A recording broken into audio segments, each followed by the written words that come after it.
In January, more than 150 local officials and community members helped launch Clark County's Juvenile Detention Alternatives Initiative. Recently, we sat down with the Honorable Scott Collier, Clark County Superior Court Judge, and Pat Escamilla, Clark County Juvenile Court Administrator, to learn what steps can be taken to reduce the number of low-risk youth that are being detained at great expense and with unintended negative consequences. Hello, I'm Jim Demmon with Clark County CLOSO. Thank you both for meeting with us. Thank you for having us. Pat, let's start with you. First, how many juveniles were held in the Justice Center last year? Last year we had 2,300 admissions into our facility, and not all kids are held, but they come through, get processed, booked and released, or booked into our detention center. What are the age ranges? Generally you're talking 12 to 17, and with a handful of 18-year-olds. So those kids are still on jurisdiction, so they might have a violation. So we do have 18-year-olds. Was there an average kind of stay? Last year we had average length of stay of 7 days. Currently we have some kids that are in there for 50-some days and they're awaiting adjudication, but it's generally about 7 days. And about how many are in the jail right now? Not the jail, I'm sorry, the Juvenile Justice Center. Yeah, right now we have 30 kids in our facility. The population fluctuates. We can have anywhere from 50 in 1 week and down to 25 another. And what's it like in there? Is it like a jail, for example? Well, it really is. It's a jail for juveniles. Okay. There are some differences, though. I mean, there's classrooms back there because they have educational programs. They have exercise facility that they really don't have in the adult jail. The staffing, the whole mentality of how they work with them and interact with them is different than a jail. But if you walked in and saw the actual physical structure, it would look much like a jail. Fairly nice one because it's only a 12-year-old facility. Okay. Now, how about the juvenile court system? How is it different than The emphasis more with juveniles is towards rehabilitation and accountability, trying to prevent them from going on and leading that criminality type lifestyle and having problems as adults. So we work a lot more, and that's why these programs and other programs that we have are to prevent problems for the future.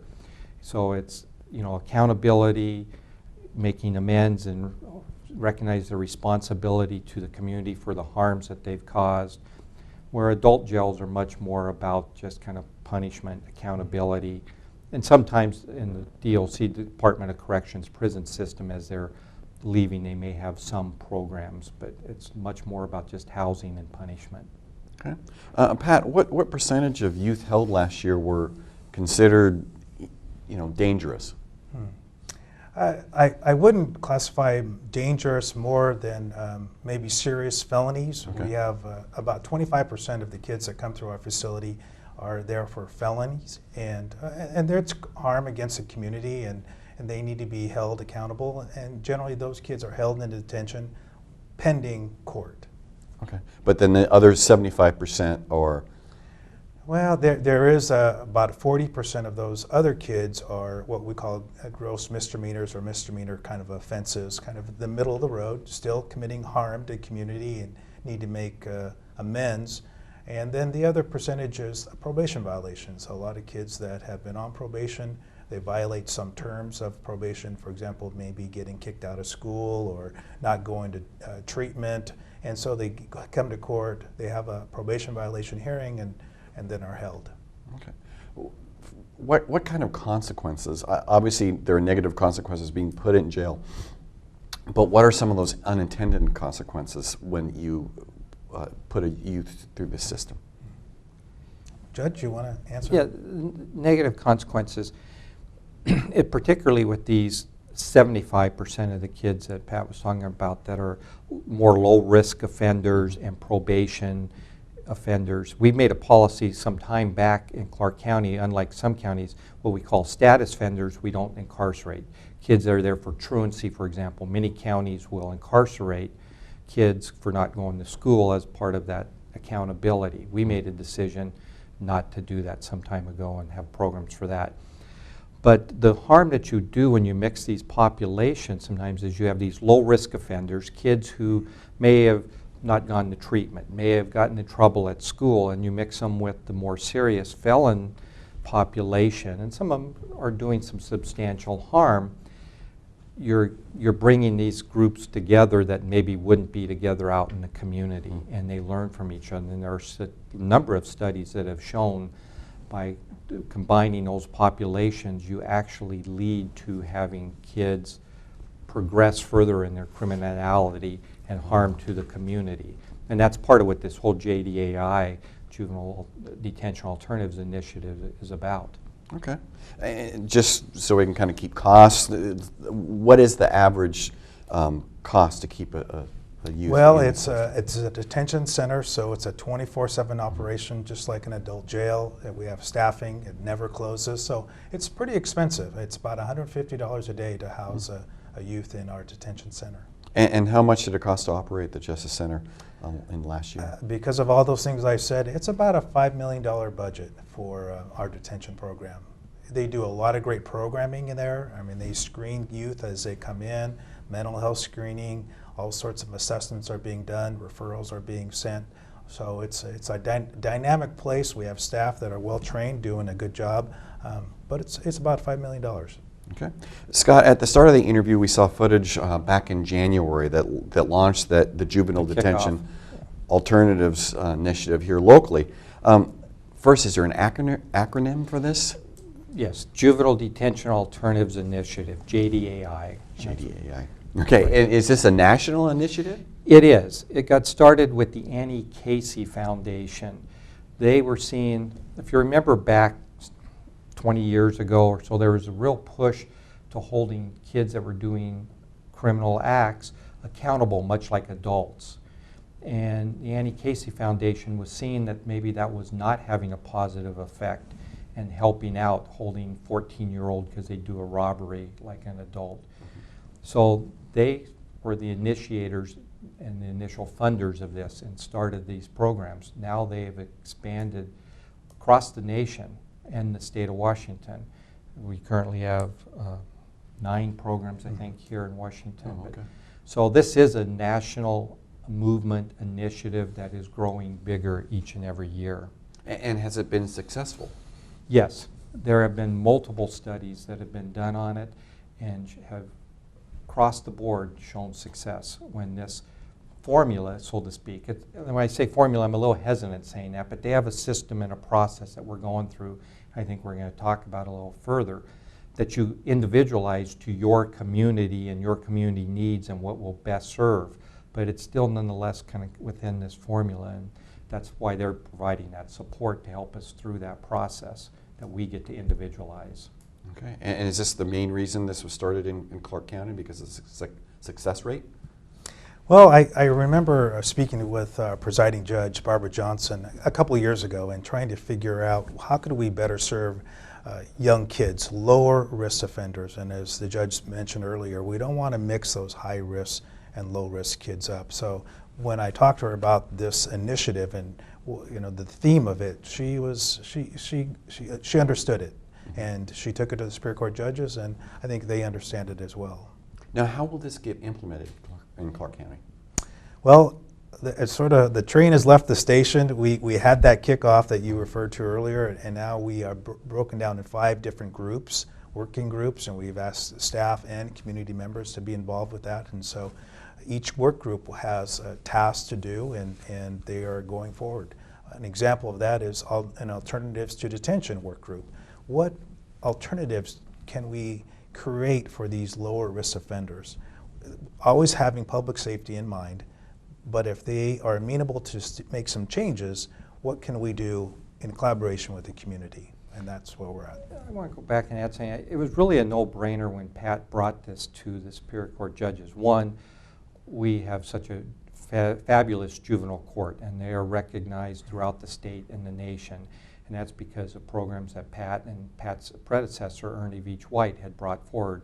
The restorative justice program, our connections unit, that we don't lock up status offenders. There's all these different things in innovation. So when they came and brought this to us, and they had studied it and looked into it. It was really easy for us to say, gosh, with the track record that juvenile court has been showing us over the past decades under the leadership, if they think it's a good idea, they've been right every time so far. So it was real easy to get behind it as a court and say, we'll go forward with it, and then we continue, especially as we move it forward, be involved and an integral part of that. But it was easy to jump on board with our juvenile court. Okay. Pat, you were talking about the 5 different groups working on issues. What types of community participation is there? I mean, what groups are involved in these, representatives are involved in these groups? Well, we've contacted the schools and the superintendents, all 9 school superintendents in Clark County support and endorse this initiative. And we went to law enforcement, talked with the chief of police, Gary Lucas, and he's on our committee and understands this. Tony Golick, our county prosecutor. And we have DSHS, our local area administrator, Bill Parisa is on. So we really went out in the community and said, who are the key people out there that can help us with this, kind of moving it forward and making it a true collaboration.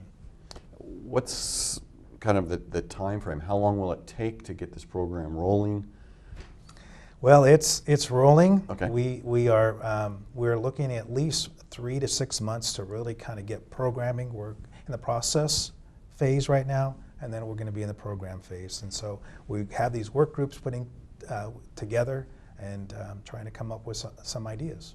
Going back, we've been at it about a year from when it first started, and we've been studying it and looking at it, and we've been to Multnomah County, for example, which is a model site for JDAI, been to Spokane, been to Pierce County. We went to Albuquerque for a few days, a model site, and get information from them and learning a lot about it ourselves, so as we go forward on this, we can duplicate. I mean, part of this is plagiarism at its highest form, and that is duplicating successful models that have done well, so we'll be successful. So that's been going on. Now we've got these subgroups. Not only the executive committee that Pat was talking about, is these subgroups reach far in the tentacles.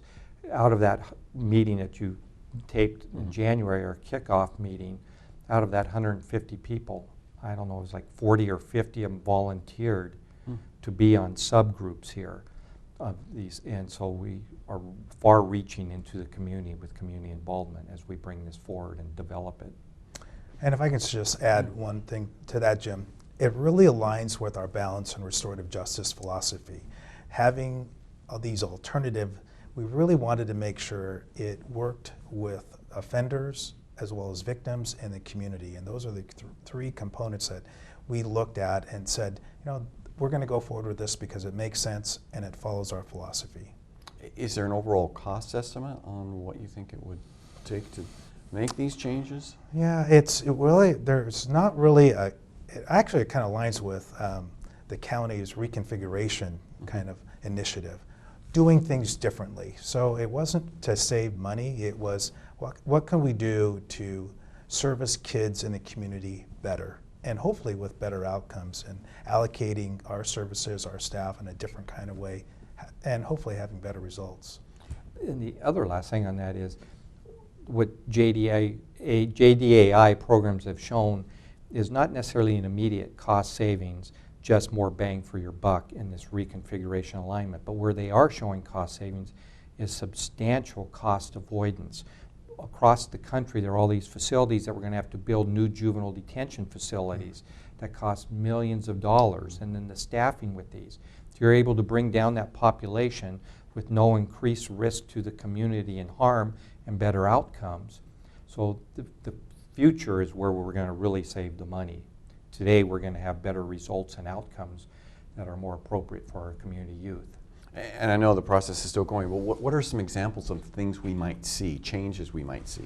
Well, instead of housing these low-risk offenders that we've talked about, and we'll determine that by appropriate screening tool to figure out if they fall in that, various programs, and they could be progressive. Could be day reporting with school, evening reporting, because some kids really need the supervision during that evening time because maybe parents' work schedules. Some counties are using some GPS monitoring to know where your kids are at and where they're going, and you can see if they go where they shouldn't be going. So various programs of that nature. We haven't developed the programs yet. That's what we have, a subgroup is just beginning to look at and study to see what type of some mental health programs some communities have had, because there's usually a fair amount of mental health issues tied with these type of offenders. Okay. Well, it sounds like an exciting program. If people want more information about the changes taking place, where can they check?